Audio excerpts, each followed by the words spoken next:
Hello बच्चों, आज जिस टॉपिक पे मैं आपसे बात करने जा रहा हूँ बहुत इम्पोर्टेंट टॉपिक है। दिख गया होगा आपको, MBBS out of India, India के बाहर MBBS करने जाना। तो इस टॉपिक पे जाने से पहले मैं चाहता हूँ कि थोड़ा हम सोचें कि हमें प्राइवेट की ओर जाना चाहिए या नहीं।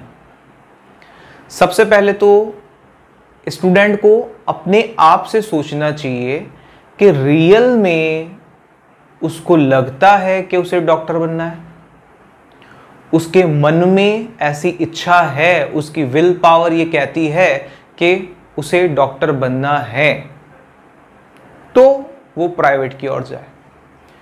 ऐसा नहीं होना चाहिए कि मेरा दोस्त है वो आउट ऑफ इंडिया चला गया MBBS करने, मेरा कोई मिलने वाला है वो वहाँ से MBBS कर रहा है तो मैं भी चला जाऊँ।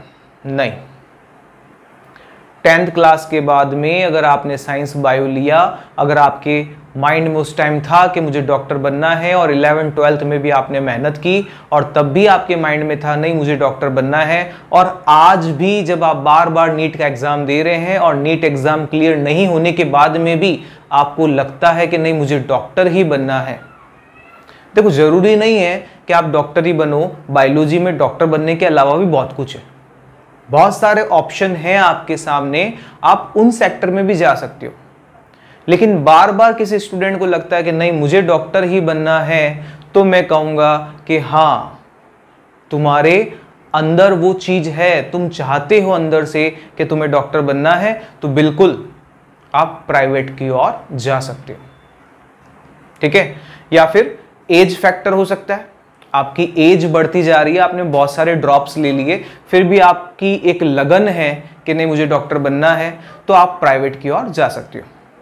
अब प्राइवेट कॉलेज तो इंडिया में भी हैं, बहुत सारे कॉलेज हैं प्राइवेट कॉलेज, बट मेरा ये मानना है इंडिया के अंदर MBBS करना बेकार है। देखो, बेकार इसलिए मैं कह रहा हूं क्योंकि इतना पैसा खर्च हो जाता है, लगभग 1 करोड़ के आसपास खर्चा हो जाता है, 1 करोड़ से ज़्यादा ही हो जाता होगा। तो इतना पैसा तो अगर आप किसी बिजनेस में खर्च करोगे तो एक अच्छा बिजनेस आप इस्टेब्लिश कर सकते हो।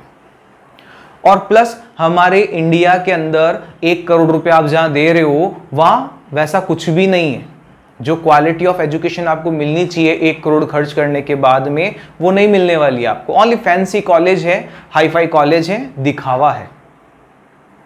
कुछ अच्छे कॉलेज भी हैं इंडिया के अंदर, कर्नाटक हो गया, मणिपाल हो गया, विशाखापट्टनम हो गया, उदयपुर राजस्थान के अंदर कुछ जगह अच्छे कॉलेज भी हैं, बट कंडीशन वही है, 1 करोड़ रुपए या 1 करोड़ से ज़्यादा खर्च हो जाता है। अब जिसके पेरेंट्स डॉक्टर हैं, ऑलरेडी सब कुछ जमाया है, हॉस्पिटल वगैरह सब कुछ है, तो वो खर्च कर सकते हैं, उनके लिए कोई प्रॉब्लम नहीं।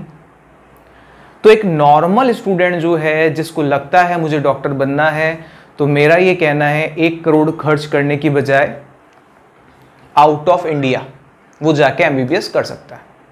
अब देखो, इंडिया के बाहर से MBBS करना सुनने में कितना अच्छा लगता है ना, out of India, but India के बाहर आप कहाँ जाओगे MBBS करने, ये भी तो बहुत ज़रूरी है, क्योंकि आजकल फ्रॉड भी बहुत ज़्यादा होता है ना। तो कौन सी कंट्री बेस्ट है, कौन सी जगह अच्छी है, कौन सी किस कंट्री के अंदर क्या सिस्टम है, क्योंकि आपके जो MBBS का ड्यूरेशन होता है, कहीं 5 ईयर है, किसी कंट्री में 6 ईयर है, कहीं 4.5 ईयर है, तो वो भी आपको पता होना चाहिए।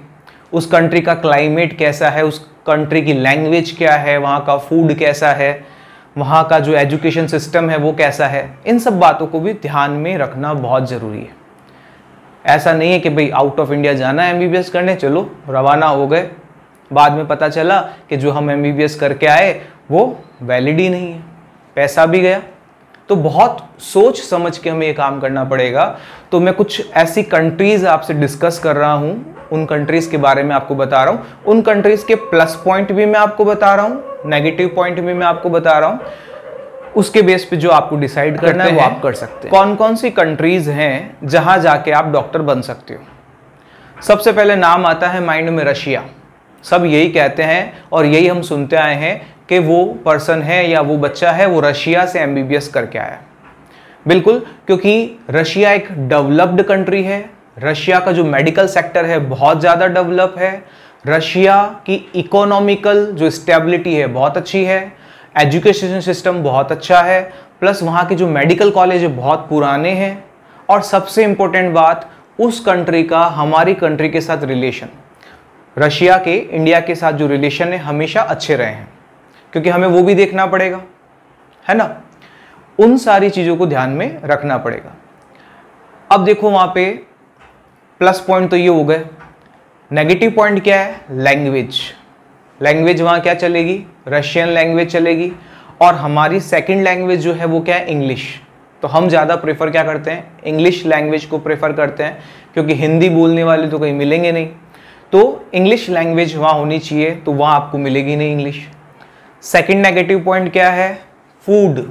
खाना जो है आप उसमें एडजस्ट कर पाओ या नहीं कर पाओ वो भी इम्पोर्टेंट है, क्योंकि वहाँ का फूड अच्छे अच्छे स्टूडेंट को सूट नहीं कर पाता है। नेक्स्ट इंपॉर्टेंट चीज़ है क्लाइमेट। रशिया के अंदर क्लाइमेट बहुत ज़्यादा ठंडा रहता है, सर्दी रहती है, तो उस एनवायरनमेंट में भी एडजस्ट करना बहुत ज़रूरी है।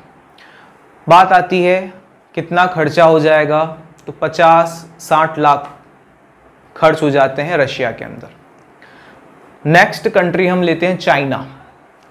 चाइना भी डेवलप्ड कंट्री है, चाइना के अंदर भी मेडिकल सेक्टर बहुत एडवांस है, वहाँ पे भी जो मेडिकल इंफ्रास्ट्रक्चर है बहुत अच्छा स्टेबल है।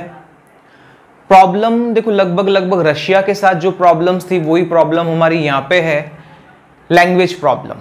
चाइनीज़ चलती है वहाँ पे, तो लैंग्वेज की प्रॉब्लम रहती है, फूड की प्रॉब्लम रहती है, और सबसे इम्पोर्टेंट प्रॉब्लम जो आपको भी पता है कोरोना की प्रॉब्लम रहती है, और खर्चा लगभग 40-50 लाख चाइना से भी पड़ जाता है। अब कुछ हम बात करते हैं हमारी नेबरिंग कंट्रीज जो हैं, हमारे पड़ोसी जो देश हैं, जैसे नेपाल हो गया, बांग्लादेश हो गया। देखो नेपाल के प्लस पॉइंट तो देखो क्या है, लगभग जैसा इंडिया का कल्चर वगैरह जो है वैसा ही आपको नेपाल में देखने को मिल जाता है। नेपाल जाने के लिए आपको पासपोर्ट की रिक्वायरमेंट भी नहीं है। नेपाल के अंदर मेडिकल कॉलेज भी हैं, ज़्यादा अच्छे तो नहीं, ठीक ठाक कॉलेज हैं, बट नेगेटिव पॉइंट नेपाल का ये है, या फिर मैं बांग्लादेश का भी कह दूं तो बांग्लादेश का भी यही नेगेटिव पॉइंट है कि यहाँ पे जो फीस होती है 40-50 लाख जो फीस होगी वो स्टार्टिंग में ही ले ली जाती है, यानी 1 ईयर नहीं चलता है, पूरी फीस या फिर 50% फीस एक साथ एडवांस में ले ली जाती है, तो एक ये नेगेटिव पॉइंट हो गया। नेक्स्ट कंट्री जो है यूक्रेन। यूक्रेन भी अच्छी जगह है, क्लाइमेट अच्छा है, और सबसे बढ़िया बात इंग्लिश बोलने वाले लोग वहाँ मिल जाते हैं, मेडिकल कॉलेज भी बहुत अच्छे हैं वहाँ के, अच्छी एजुकेशन है। नेगेटिव पॉइंट यूक्रेन में केवल एक है, वहाँ नाइट पार्टीज ज़्यादा होती हैं, तो बच्चों का थोड़ा डाइवर्जन होने का खतरा बना रहता है, तो पेरेंट्स को वहाँ ध्यान देना पड़ेगा। और कंट्रीज़ की हम बात करें तो मॉरिशस, फिलीपींस, यहाँ से भी आप एमबीबीएस कर सकते हैं। खर्चा लगभग 40-50 लाख ही यहाँ से पड़ता है, मेडिकल कॉलेज अच्छे हैं और फैसिलिटीज़ भी अच्छी अवेलेबल हो जाती है, बट प्रॉब्लम यहाँ पे है कोर्स का जो ड्यूरेशन होता है वो थोड़ा लॉन्ग हो जाता है, 6 ईयर्स तक भी चला जाता है, क्योंकि यहाँ और अलग से एडिशनल एग्ज़ाम्स लिए जाते हैं। तो देखो बच्चों, आउट ऑफ इंडिया एमबीबीएस करने के लिए मैंने आपको रशिया के बारे में बता दिया, चाइना के बारे में बता दिया, यूक्रेन हो गया, बांग्लादेश हो गया, नेपाल हो गया, मॉरिशस और फिलीपींस भी हमने बात कर ली। बट सब जगह देखो एक चीज़ देखने को मिल रही है, पैसा लगभग 40-50 लाख तो लग रहा है। इंडिया में 1 करोड़ लग रहा है, तो यहाँ 40-50 लाख लग रहा है। तो अब हमें कुछ ऐसी कंट्री की बात करनी है जिस कंट्री के अंदर हमारी एमबीबीएस 20-25 लाख में कंप्लीट हो जाए। जहाँ तक मेरा मानना है, जो आपके कंप्लीट कोर्स होगा उसकी जो फीस है 15-20 लाख होगी, बाकी हॉस्टल वगैरह सब मिलाए तो 25 लाख तक, 20 से 25 लाख में आपकी एमबीबीएस कंप्लीट हो जाएगी। और वो कंट्री बहुत अच्छी कंट्रीज़ हैं, शांति है, बहुत अच्छा एनवायरनमेंट है, इंडिया से डिस्टेंस भी कम है, बाय फ्लाइट आप 3-4 घंटे में वहाँ पहुँच सकते हो और अच्छी जगह है। तो वो कौन सी कंट्री है जहाँ जाके आप MBBS कर सकते हो, जहाँ आपको एनवायरनमेंट भी बिल्कुल घर जैसा मिलेगा। बहुत सारे स्टूडेंट इंडिया के वहाँ MBBS कर रहे हैं, हॉस्टल फैसिलिटीज़ वगैरह अच्छी है, वहाँ के लोग अच्छे हैं, बहुत अच्छी जगह है, टूरिस्ट प्लेस भी है। तो वो कौन सी कंट्रीज़ है जहाँ जाके आप MBBS कर सकते हैं, उसके बारे में मैं आपको बताऊंगा नेक्स्ट वीडियो में। तो नेक्स्ट वीडियो में आप प्रिपेयर रहें उन कंट्रीज़ को जानने के लिए जहां हम कम पैसे में अच्छे से, बिल्कुल जैसा हमारा होमली एनवायरनमेंट, हमारा घर जैसा एनवायरनमेंट यहाँ होता है, वहाँ हम MBBS कर सकते हैं।